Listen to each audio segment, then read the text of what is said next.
សូមគោរពទស្សនិកជននេតិប្រកាសកប់បីដឹងក្នុងថ្ងៃថ្មីនាពេលនេះយើងខ្ញុំសូមអត្តេស្តនាមជាមួយទស្សនិកជននៅពាក្យទំនៀមមួយឃ្លាថាតក់តក់ដោយទឹកត្នោតព្រឹកឡើងសតពេញបំពង់ពាក្យទំនៀមនេះបានលោកថៃគួនវិញតាក់អធិប្បាយ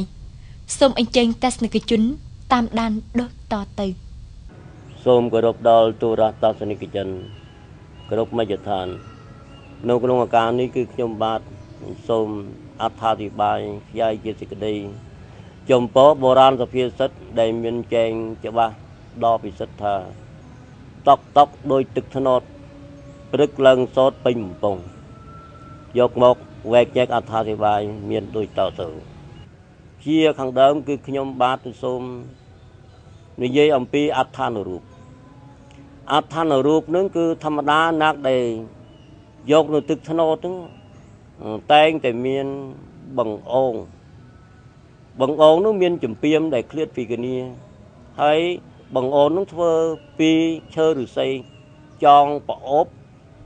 ជាប់ជាមួយនឹងដើមត្នោតដូច្នេះគឺណាក់ដែលយកទឹកត្នោតនោះមានការប្រណាក់នៅបំពង់ដែលដាក់ខាងក្រោយខ្នងរបស់ខ្លួនហើយគេឡើងដោយរហ័សយើងមើលពីចម្ងាយទៅហាក់ដូចជាសត្វកំប្រុកអញ្ចឹងហើយណាក់ដែលយកទឹកត្នោតទៀតគឺថាមានកូនកំបិតមួយទូចពិតមែនតែវាមុតកាត់នៅបកាចុងនៃបកាត្នោតនោះមួយកំបិតតែម្ដងរួចក៏ឃើញនៅទឹកដមគឺទឹកត្នោតដែលហូរចេញអំពីបកាហ្នឹងគឺមួយតក់អញ្ចឹងរួចគេយកបំពង់ទៅចងបញ្ចប់យ៉ាងម៉មលុះព្រឹកស្អែកប្រហែលជាម៉ោង6អញ្ចឹងគេមកដើម្បីនឹងឡើងដើមត្នោតហ្នឹងយកទឹកត្នោតហ្នឹងបើកចេញគេថាពេញបំពង់គឺថាទឹកត្នោតហ្នឹងគឺស្រក់ហ្នឹងមកតក់វាយូរមែនប៉ុន្តែវាស្រក់ជារឿយបើដូចជាណាហើយពេលប្រលប់តល់ភ្លឺគឺវាញ៉ាំងបំពង់ឫស្សីដែលដាក់ទឹកត្នោតហ្នឹងវាពេញអានឹងគឺជាអត្ថានុរូបដល់អត្ថបរិរូបវិញខ្ញុំបាទចង់និយាយចំពោះបរិសុទ្ធស្ត្រីដែលនៅក្នុងសង្គមយើងគឺត្រូវមានសេចក្តីព្យាយាមមួយថ្ងៃយើងរៀនសូត្រម្ដងបន្តិចឬមួយថ្ងៃហ្នឹងគឺរៀនចេះបាន1អក្សរឬ2អក្សរអញ្ចឹងទៅស្អែករៀនបាន3អក្សរស្អែកមួយរៀនបាន4អក្សរឬ10អក្សរអញ្ចឹងរហូតដល់គឺប្រកបបាននឹងអានបានអញ្ចឹងក៏ដូចជាធ្វើការងារអ្វីទាំងពួងអញ្ចឹងណាយើងធ្វើកុំអោយរហ័សរហួនពេកយើងធ្វើដោយយឺតមែនប៉ុន្តែការយឺតនេះវា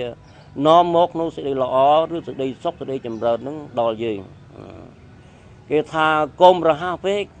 តែរហ័សពេកក៏នាំឲ្យដេកផ្លូវអញ្ចឹង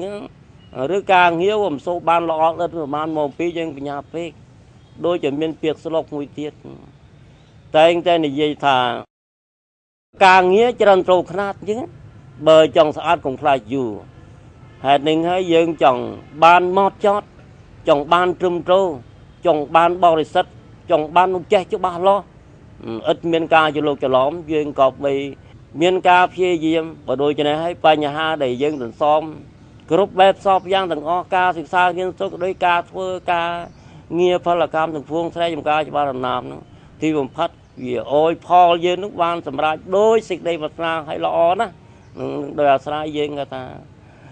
សន្សំដោយសេចក្តីព្យាយាមរបស់យើងហើយដូចជានេះ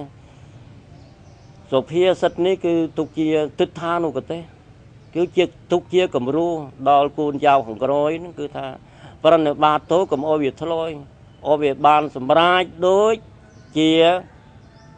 ទឹកត្នោតដែលស្រក់មួយតក់អាចនឹងញ៉ាំងបំពង់